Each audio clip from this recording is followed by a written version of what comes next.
الله الرحمن الرحيم اعوذ باللہ من الشیطان الرجیم بسم اللہ الرحمن الرحیم الحمد للہ والصلاۃ علیہ. واقعہ کربلا ہمارے لیے ایک درس ہے، ہمارے لیے ایک عبرت ہے، ہمارے لیے ایک پیغام ہے، ایک ایسا پیغام ہے جو ہمیں زندگی کا مفہوم، زندگی کا معنی بتاتا ہے. ایک ایسا پیغام ہے جو ہمیں جینے کا سلیقہ دیتا ہے. ایک ایسا پیغام ہے جو ہمیں بتاتا ہے کہ ہم اپنے امام کو کیسے راضی کر سکیں. ایک ایسا پیغام ہے جو بتاتا ہے کہ ہم خدا سے اپنے آپ کو کیسے قریب کر سکتے ہیں، کیسے ہم اس مقام و منزل تک پہنچ سکتے ہیں جہاں عذاب الہی سے ہم محفوظ رہیں.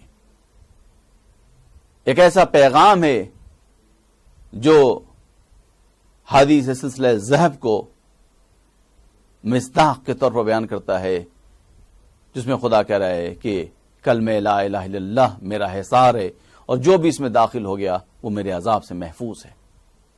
واقعہ کربلا ہمیں بتاتا ہے کہ ہم اپنے آپ کو کیسے محفوظ کر سکتے ہیں، اور اسی لیے واقعہ کربلا انسان کو بدل دیتا ہے، تحول ایجاد کر دیتا ہے انسان کے اندر. ایک انقلاب لاتا ہے، ایک ایسا انقلاب جس میں انسان اس مقام پر پہنچ جاتا ہے کہ وہ ایک وقت میں لمحوں میں تبدیل ہو جاتا ہے اور وہ حر سے حر علیہ السلام بن جاتا ہے. انسان ایسا منقلب ہو جاتا ہے کہ وہ لشکر یزید کو چھوڑ کر امام حسین کی طرف آ جاتا ہے. بہت سارے واقعات موجود ہیں تاریخ میں. دیکھیں، میں دو بھائیوں کا واقعہ آپ کے سامنے پیش کر رہا ہوں، ابو الحتوف ابن حارث انصاری اجلانی اور اس کے بھائی سعد ابن حارث کا واقعہ. یہ دونوں کون تھے؟ یہ وہ تھے جو یہ دونوں خوارج تھے. یہ دونوں وہ تھے جنہوں نے امام علی علیہ الصلوۃ والسلام کے ساتھ جنگ کی تھی اور امام کے سرسخت مخالفین میں سے تھے. لیکن جب کربلا میں آتے ہیں، واقعہ کربلا جب رونما ہوتا ہے اور امام حسین علیہ الصلوۃ والسلام مدینے سے نکلتے ہیں اور پیغام اسلام کو نشر کر رہے ہیں، پیغام اسلام کو دنیا کے سامنے بتا رہے ہیں اور یزید کی حقیقت کو بھی آشکار کر رہے ہیں، اس وقت یہ دو خوارج اور ان جیسے بہت سارے ایسے لوگ جن کی آنکھیں بند تھی، جن کی آنکھوں پر پردہ لگا ہوا تھا، جو وہ ہونٹ دیکھنے سے قاصر تھے، جو ذکر خدا کرتے کرتے خوش ہو گئے تھے، جن کی آنکھیں ان ٹاٹ کے پردوں کو نہیں دیکھ رہی تھی جس پر پیوند لگے ہوئے تھے، اور ان گھروں کو نہیں دیکھ رہی تھی جہاں پہ صبح شام ذکر الہی ہو رہا تھا. ان کی آنکھیں دیکھنے سے قاصر تھیں اور ان کی آنکھیں مہجبینوں کے جھرمٹ کو دیکھ رہی تھیں جو دربار یزید میں چل رہا تھا. وہ ٹکراتے ہوئے جام دکھ رہی تھیں جو یزید کے دربار میں رائج تھا. وہ سمجھ نہیں پا رہے تھے کہ حقیقت کیا ہے. لیکن امام حسین علیہ الصلوۃ والسلام نے ان کی آنکھوں کے سامنے سے جب پردہ ہٹایا اور انہوں نے حقیقت اسلام کو درک کیا، اس کے بعد سے انہیں احساس ہوا کہ ہم یہ کتنے ذلیل ہیں.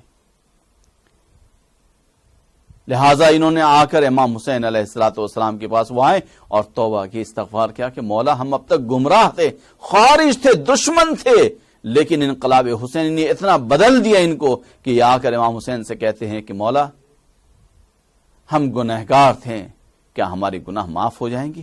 ہم خطاکار تھے، ہماری آنکھوں پہ پردہ لگا ہوا تھا. اور اس کے بعد سے یہ روتے ہوئے امام کے قدموں کا بوسہ لیتے ہیں اور اس کے بعد سے یہ جب امام نے آواز بلند کی الا ناصر فینصرنا، آیا کوئی نہیں ہے مددگار جو ہماری مدد کرے؟ تو اس وقت یہ دونوں بھائی آتے ہیں اور آ کر امام کے اوپر اپنی جان نثار کرتے ہیں اور کہتے ہیں کہ امام ہم آپ پہ قربان ہو جائیں. یہ واقعہ وہ ہے کہ جو بتا رہا ہے تاریخ کو کہ ہم کس طرح سے معاشرے کو تبدیل کر سکتے ہیں. آج کے دور میں ہمارے معاشرے میں ایسے بہت سارے لوگ موجود ہیں جو ابو الحتوف ابن حارث انصاری جلانی اور سعد ابن حارث کی طرح ہیں. بہت سارے ایسے لوگ ہیں جو دین کو سمجھ نہیں پاتے، جو حقیقت سے غافل ہیں.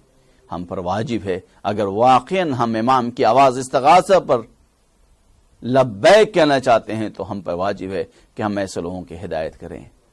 ہم انہیں اپنے سے دور نہ کریں، ان کا ہاتھ پکڑیں، انہیں پکڑ کر لے کر آئیں سامنے، انہیں دین سمجھائیں. یہ ہم سب کا شرعی فریضہ ہے. یہ وہ فریضہ ہے جو امام حسین علیہ الصلوۃ والسلام نے ہمیں یاد دلایا. یہ وہ فریضہ ہے جو ہم واقع کربلا سے سیکھتے ہیں.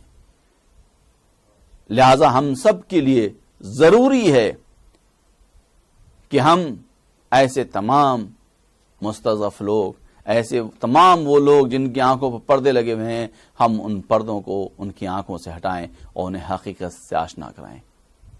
اگر ہم ایسا کر رہے ہیں، کسی بھی مقام پہ کر رہے ہیں، کسی بھی جگہ پہ کر رہے ہیں، تو گویا ہم امام کی آواز استغاثہ پر لبیک کہہ رہے ہیں. لبیک یا حسین.